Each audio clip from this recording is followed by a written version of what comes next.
Well, good afternoon, everyone, and welcome to our Back to Basics webinar series. I'm Andrea Boucher. I will be your facilitator for today. For those of you that have joined us before, we're really glad to have you back. And if this is your first time joining our series, we are also glad to have you here as well. Glad you found us. We do just want you to take a minute to enter your name and organization in the chat so we know who is all joining us today. And since we are joined from people across various states, we hear that there are some weather issues hitting some of you. So just know that if you are in one of those areas that's experiencing any inclement weather, this is being recorded.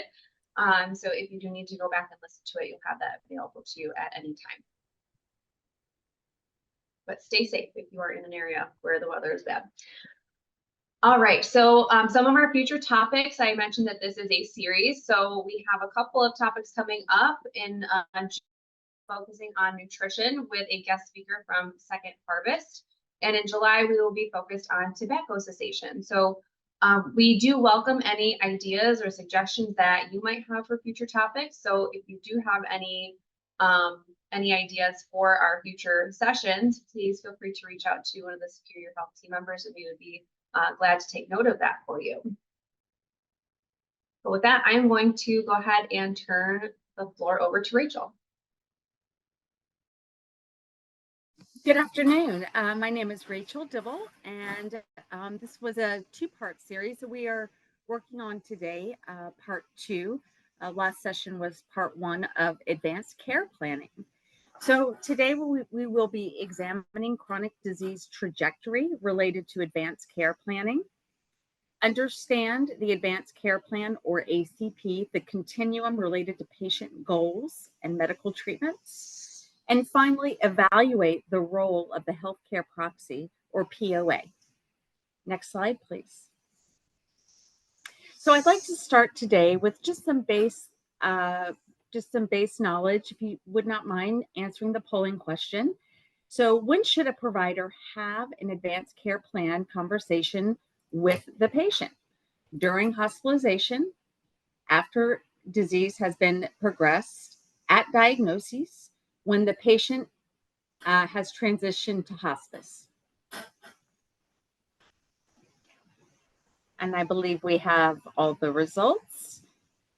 And at diagnosis was correct. Everyone got that. So that is absolutely correct. Next slide, please. So the background with advanced care planning, the crux or the cornerstone really is the meaningful relationship with the patient and the families. And at this time, obviously, they are going through significant challenges associated with serious or chronic disease and progressive disease, potentially towards the end of life. So the primary care provider really is positioned to educate the patient on treatment options and existential dimensions. So insofar as, how do you feel about this diagnosis? What else would you like to know? What do you know about the diagnoses? This is what this diagnosis could potentially look like. And then on a spiritual, psychosocial component as well is extremely important when you have these conversations or when a chronic or progressive disease is discussed with your patient. The whole person, and when I say whole person, I mean head to toe. That's with the medical piece and everything else that comes with a person when they are faced with this sort of diagnoses, and then all the decisions that need to happen after the diagnoses. So how you do that is with a patient-centered approach, and that is, again, the cornerstone of palliative care.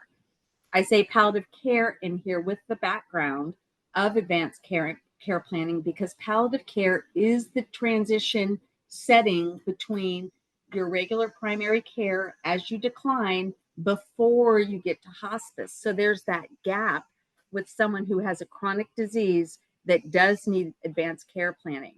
And that typically also happens in palliative care if it has not been done at diagnosis. So palliative care, that setting is important to remember. Next slide, please. So trajectory of serious illness with advanced care planning. This is a very, very important concept. And when you understand the trajectory of serious illness, it actually gives you the roadmap to assist your patient in the patient-centered whole patient approach of advanced care planning.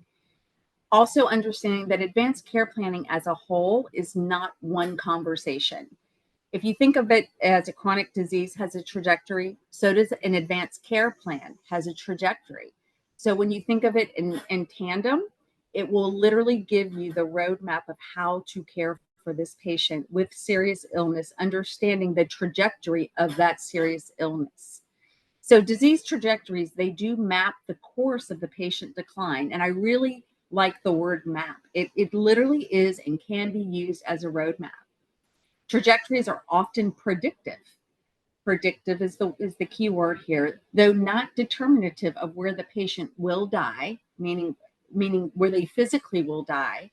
Rather, timing of the advanced care plan and the rate of the disease progression are the two keys here of understanding when they need to happen, advanced care plan, and the rate of disease progression, so that you understand the disease trajectory and that you can ensure that advanced care plan has been executed so that the patient gets their wishes of how they're going to die, what treatments they want, et cetera, et cetera.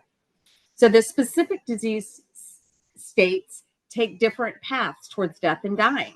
So someone who has a chronic disease of congestive heart failure, that's going to look really different than chronic kidney disease stage 4 with dialysis. Both of those disease states will end up ending your life. However, the path there looks very different for every person. It's a customized approach. Anticipate needs related to chronic illnesses. So, for example, that person with end-stage kidney disease, we are looking at every time they go to dialysis, they potentially will be hypotensive. That is a symptom of that disease state. Opposed to the guy with CHF, he's going to be hypertensive when he has an exacerbation. So it's going to look different, and the risks are going to be different when we get to a disease state that is on the decline. Next slide, please. So this graph of disease trajectories, figure 1, this is the tried and true graph. If you were to look at most research, if not all, they have the same graph. And that's because it really is through all of the literature, all of the data. This is what happens with serious illnesses. So the Institute of Medicine, they recognize 4 common disease trajectories, and that includes sudden death, terminal illness, major organ failure, and frailty. And what we're really talking about in this talk are the terminal illness, major organ failure, and frailty.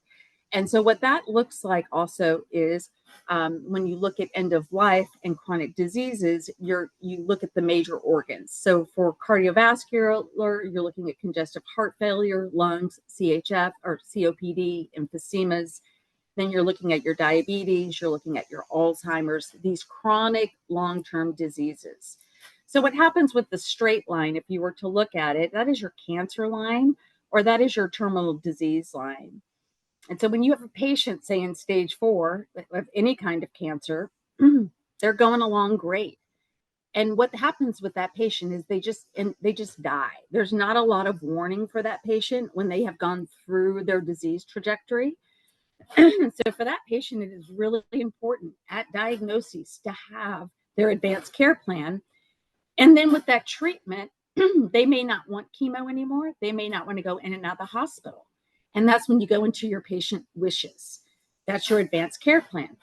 When you look at organ failure, those are your COPDs, your heart failures. If you notice, the line goes down and it squiggles. It goes in and out. What that means is these are your declines. So that person that has the organ failure, chronic diseases, they do fine. Then they have a little event that goes down. They go into the hospital. We put some Band-Aids, we diurese them, we do all the things we can. Then they go back up and they're doing okay. Then they go back down and go back into the hospital. And that line keeps going down and keeps squiggling, meaning in and out of the hospital. That patient very well may want that. That patient at some point may say, I am tired. Again, advanced care planning, revisiting. It's not a one and done, update, update, update. So then when we look at the frailty or dementias, frailty is not a diagnosis anymore for transition of care into hospice, but your dementias, your neuros are your ALS, your Parkinson's, per your criteria. And these folks on the green fluorescent line, they just kind of do okay, but they decline slowly, and then they just kind of die. And so those are the different disease states. You've got the terminals that are going to do fine and just pass away. Then you're going to have the chronic diseases who go in and out of the hospital, pass away. And then you have usually the dementias, the neuros. And then they just slowly dwindle and decline and pass away. So that if that picture says anything to you, it should be your trajectories and your prognostication of these diseases. Next slide, please. So chronic illness defined. So chronic illness defined, it can be your sudden death or decline. So this is your abrupt change from your normal functioning, either by death or significant medical disability. And again, I'll go back to say your CHFer. So their decline then is that they are so short of breath because they're becoming more symptomatic because their heart muscle is declining. So they can't get the fluid off, right? And then they may not even wake up that morning. Their event may be sudden death. Okay, terminal illness. That's where you have that stable cancer patient. And then the acute decline. Organ failure, you have periods of decline. That is that in and out of the hospital, that patient. Correlating with acute exacerbations. That's really your COPDers, your CHFers. And then your frailty and dementia. So this is the pattern, again, that slow decline. A pattern of decreased cognition and or physical disability over a course of time or years in particular. Those are the people that it's hard to tell how quickly, because it's so slow, if they're progressing. So those are things that we should look out for. Next slide, please. So chronic illnesses. So what happens is with chronic illnesses in this day and age, which is why people live longer with chronic illnesses, is technology. So we can extend life-limiting chronic illnesses, but we also may have to view them as proactively caring for a patient with life-limiting chronic illness. That translates into symptom management to have a quality of life for that patient with that chronic illness that is declining. That's the balance there, okay? So the event in chronic disease management is this. The person with CHF, that's the chronic disease where they're in and out of the hospital. At some point, those events are going to get so bad to where it is the event that they potentially will pass away from, or they will be so debilitated after so many hospitalizations, we are not actually giving them the correct care with their goals of care matched up if they don't want to go back in and out of the hospital, for example. Family education is key. That is how people do get their patient or give patient wishes, is educating the family for them to look out for some red flags so that they can see that that is a decline. So it's not an alarming event. It is something that they know that will happen because they've been educated. Optimal functioning, particularly if that is a goal of care of the patient to be functioning optimally, we get all the resources on board with that. Sometimes that's just PT and OT. And that patient can have that with their chronic disease because PT and OT will work them up and not, say, exhaust them or exacerbate something. And they know how to work with that patient to keep their quality of life intact. Transitions of care between healthcare settings, very important that everyone knows the advanced care plan. If they go to the hospital, back to the nursing home, back to home, if 911 is called, what happens? Where is that advanced care plan for them to know? And then, of course, the referral. Sometimes, obviously, as primary care, we have to refer them to palliative. We have to refer them to specialists to ensure that we have symptom management. This is a chronic illness that is on the decline. So it's very in real time, these things must be revisited because the disease is progressing and their time on this earth is getting shorter. Next slide, please. So in advanced care planning, the cornerstone of it, again, is communication. And with that is difficult conversations. Difficult conversations can take many forms. I think sometimes it's thought of as the difficult conversation, one conversation, hard conversation, and that's it. And that is something I would like to demyth if I could. So, in having a difficult conversation with your patient, there is a framework that should really provide a safety net for you, to where you have such an understanding where you will be able to provide good care for that patient to make educated choices about their care. So again, communication is the cornerstone of advanced care planning. Goals of care from the patient. That is vital information because that's part of your roadmap. And the goals of care from your patient will look three ways. Do they want comfort? Do they want function? Or do they want longevity? Simply meaning they want to physically be here for as long as possible. That changes all sorts of care when you have one of those three things identified by your patient. Healthcare providers must be able to discuss with the patient the diagnoses. You'd be very surprised when you ask a patient who is at the late stage of a diagnosis and you ask, what do you know about your congestive heart failure? What do you know about that? Often they'll say, yeah, they just tell me that my muscle doesn't work very well. And that's it. And that is the gap in care for advanced care planning. Treatment. What are the treatment options? Do you want treatment? And if not, this is what that will look like. And this is what we can do to ensure that your quality of life will be X. Prognosis. That conversation is not 6 months. When I would have these very difficult conversations, particularly in clinical trials where they had placebo or maybe not, we didn't know, and prognosis was asked. I can give literature and I can give data. I am not God, but I can give a very realistic, educated information for the patient to let them know prognostically what this looks like per the literature from the evidence. Diagnostic procedures. You might have to have bone marrow punctures, for example. That is a very painful procedure. A 90-year-old may not want to go through that.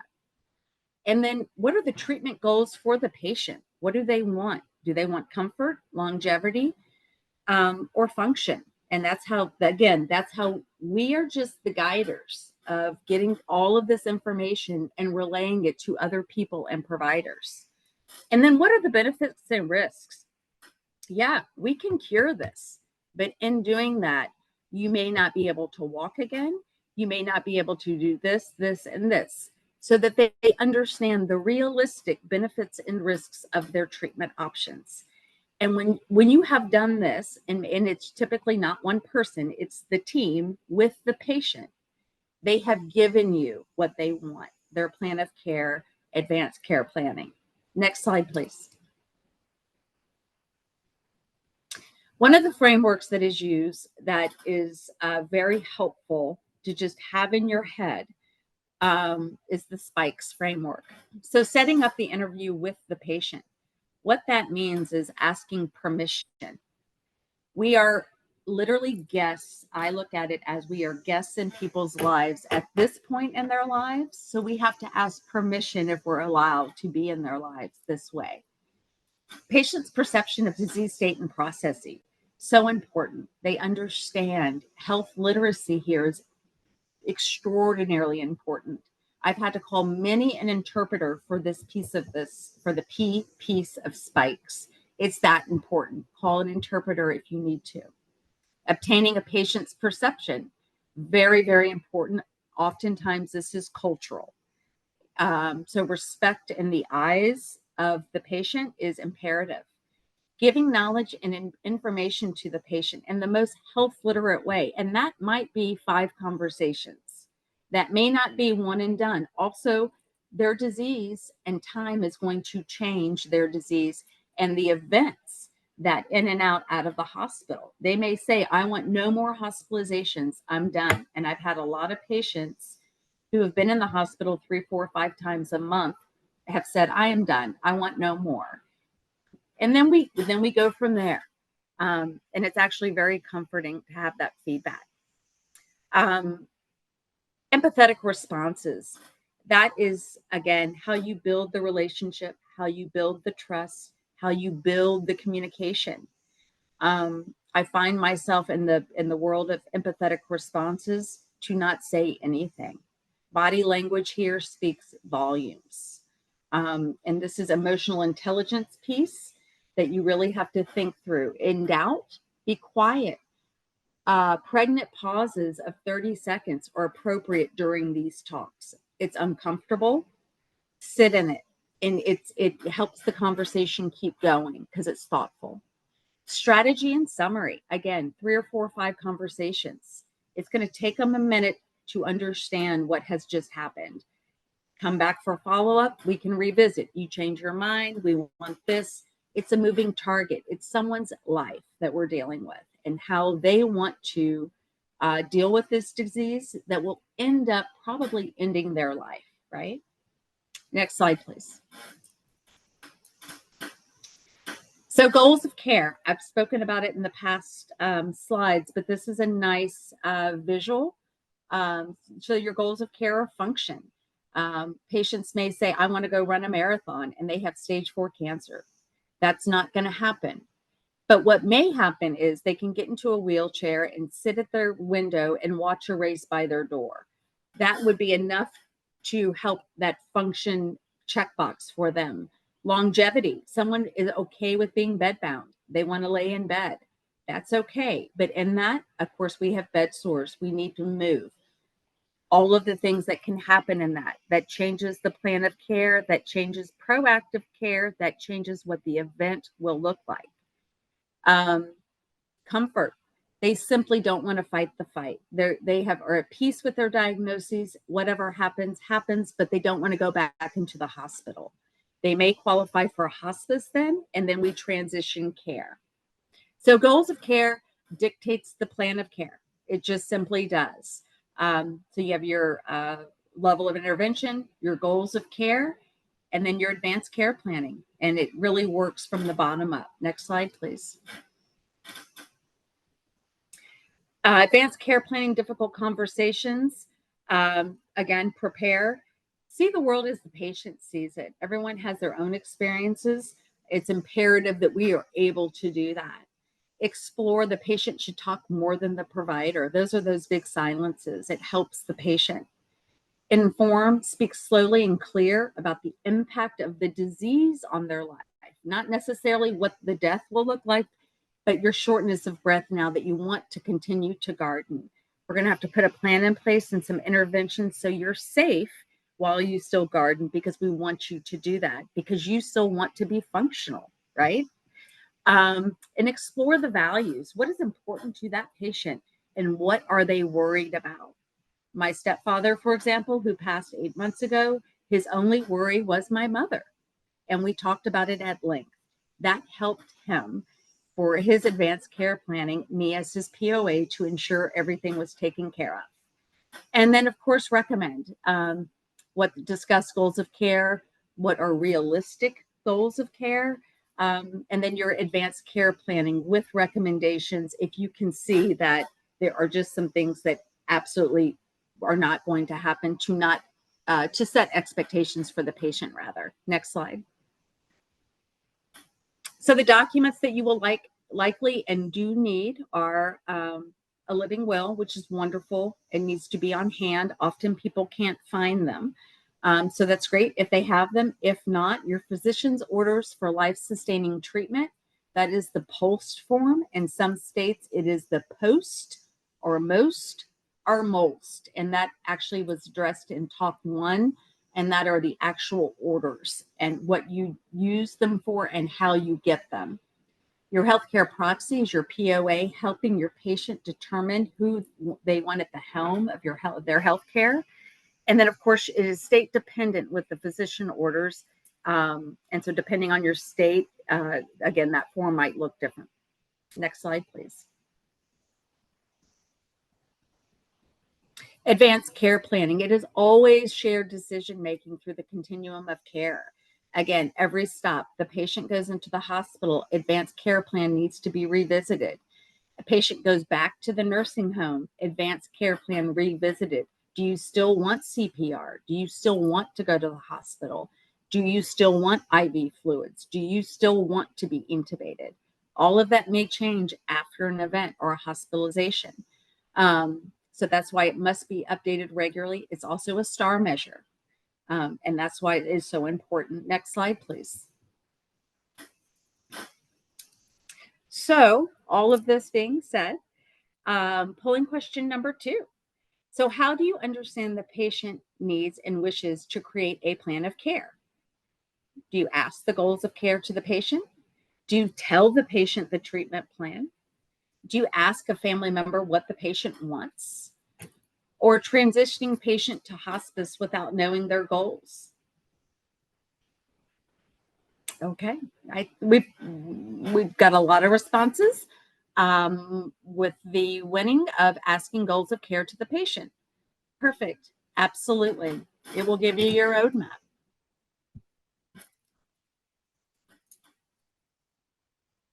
So again, advanced care planning in summary. It comes a diagnosis with the education of the patient. This is a life-changing event. It's a wedding, it's having a baby, it's in that world. And to have the difficult conversation as a provider is extremely hard to do. It's also very hard for the patient.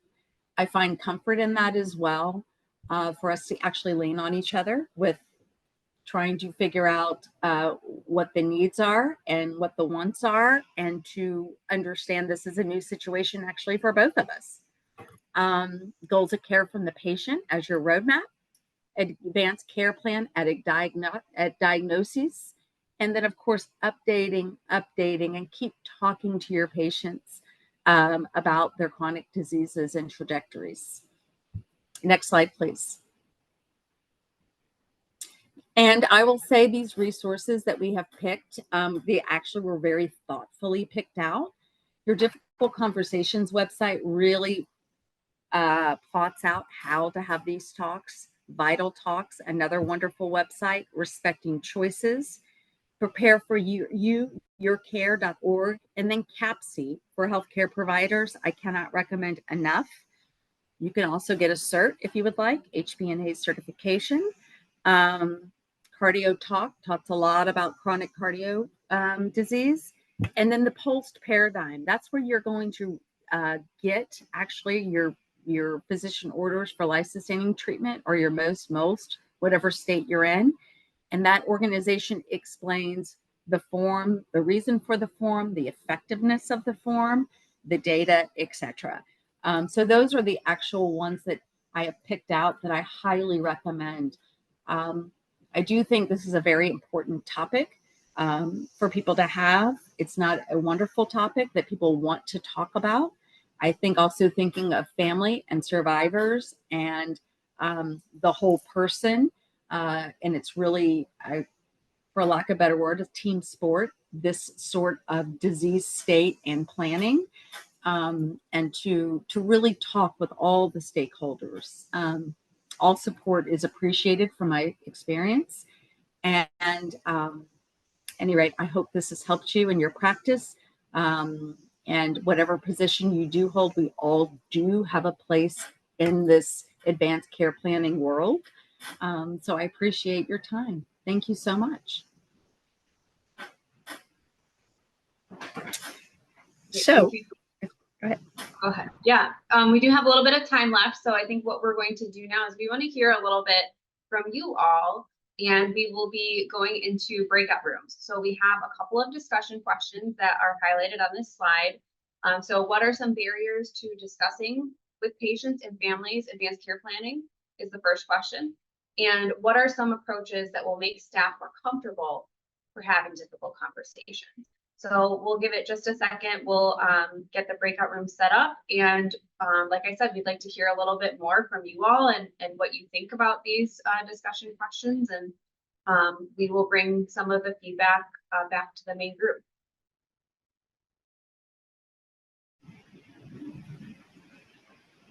Hello? I'm not sure. Let's see who we have on. I was gonna say, this is Jerry. You guys hear me? Yep. I think we lost a few people. So I'm not quite sure if these breakout rooms worked out correctly, but so.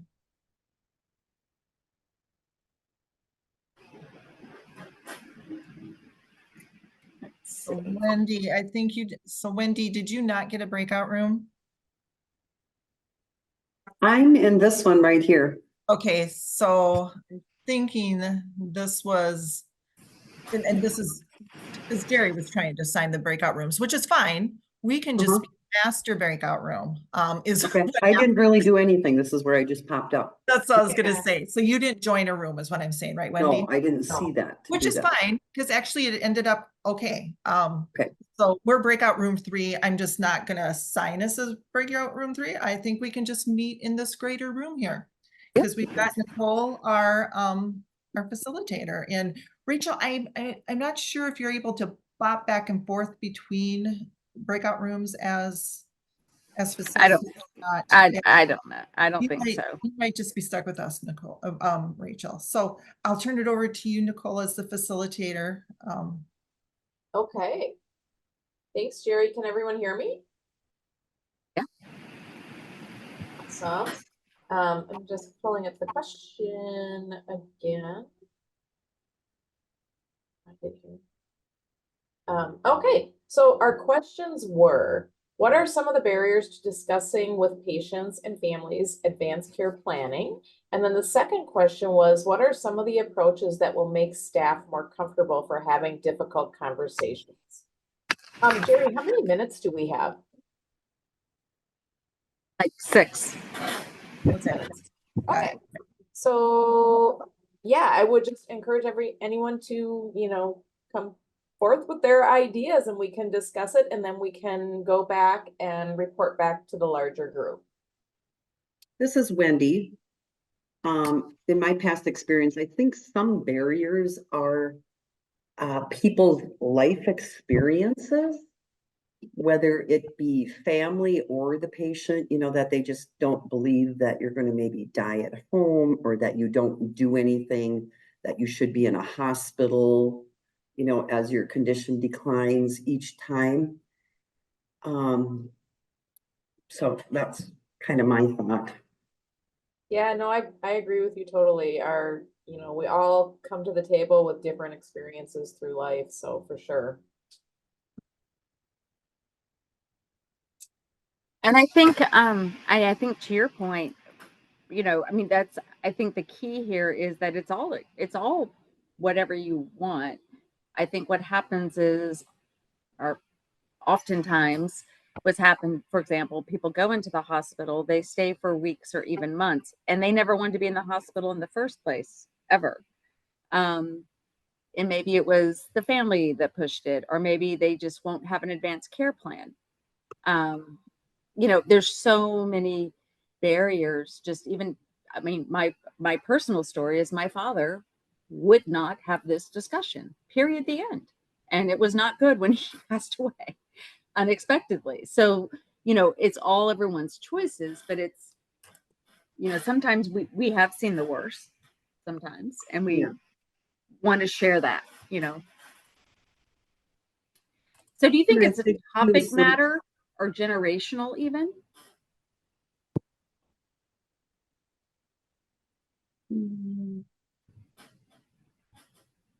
I'm not so sure generational. I do think sometimes the patients, the providers don't get down to the nitty gritty about where they're really at.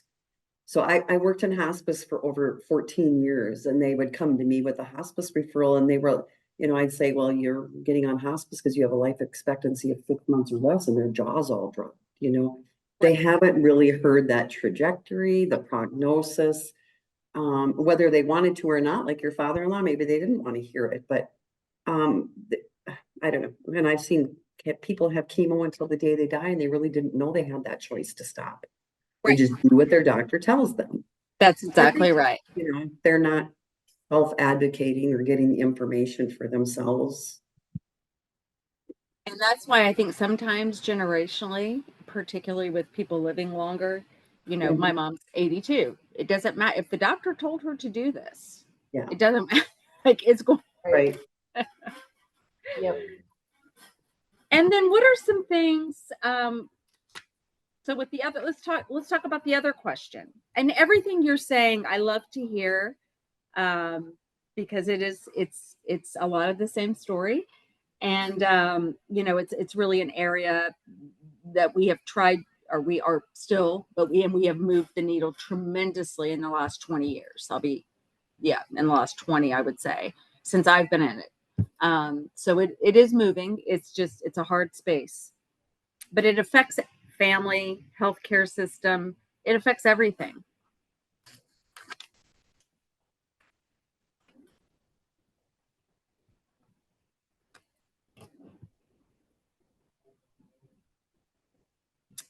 So Nicole, you want to go to the second question? Yeah, so what are some of the approaches that will make staff more comfortable for having difficult conversations? Anybody have some ideas around that?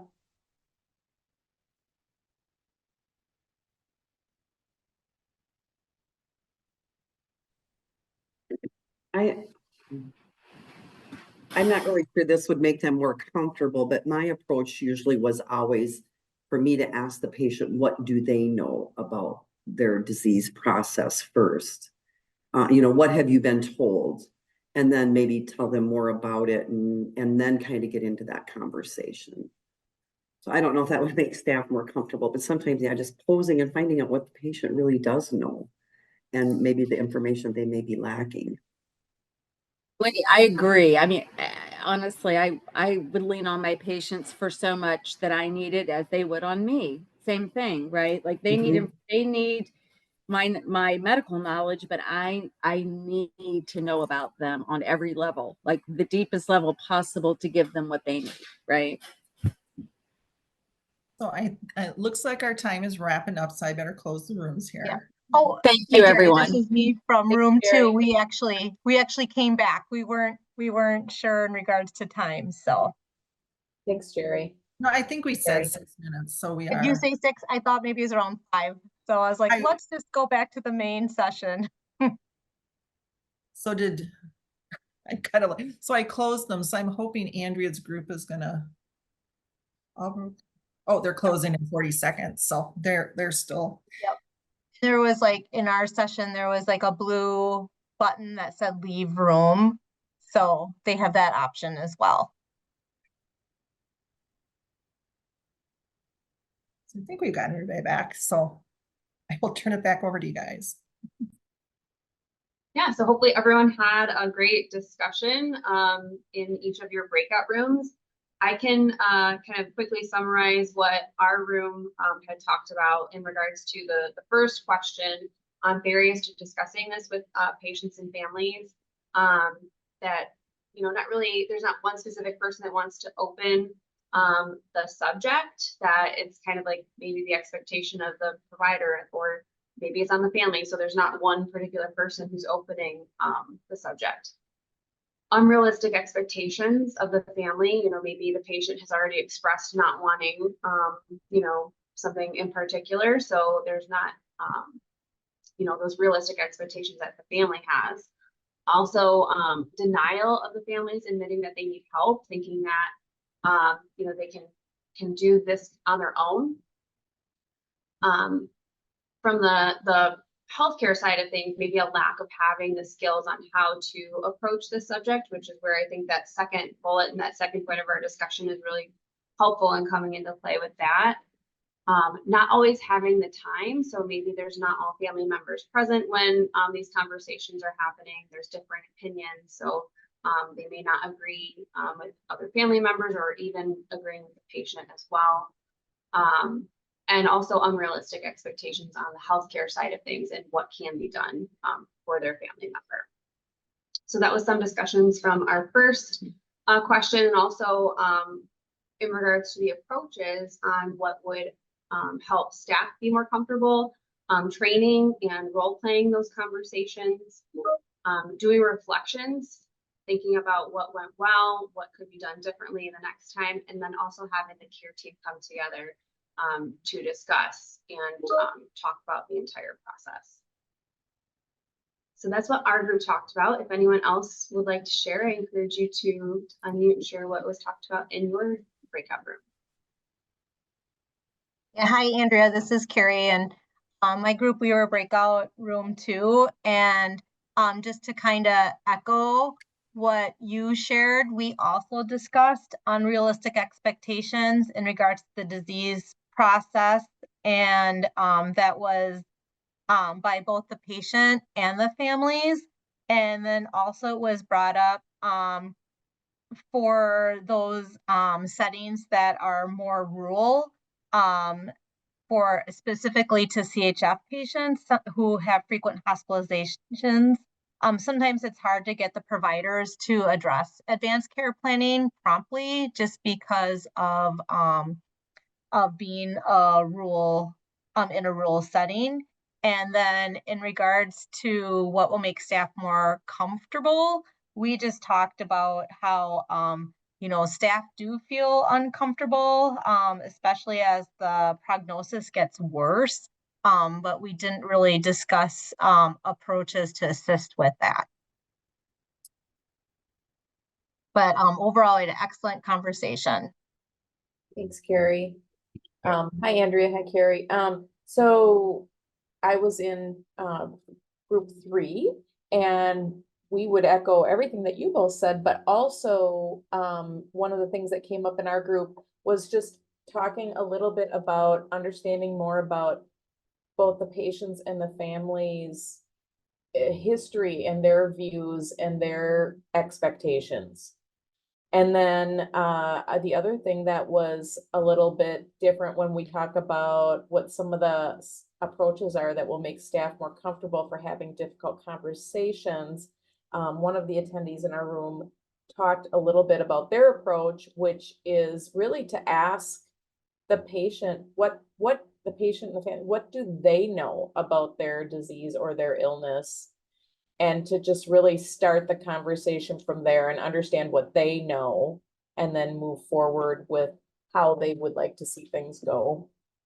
So that was really what we talked about. So thanks. Cool. I think that was all the breakout rooms, I believe. Okay. All right. Well, thank you so much for taking the time to share. I'll just open it up if there are any other comments anyone would like to share in regards to either of these questions, or any questions that you might have for Rachel today. Anything else you'd like to discuss?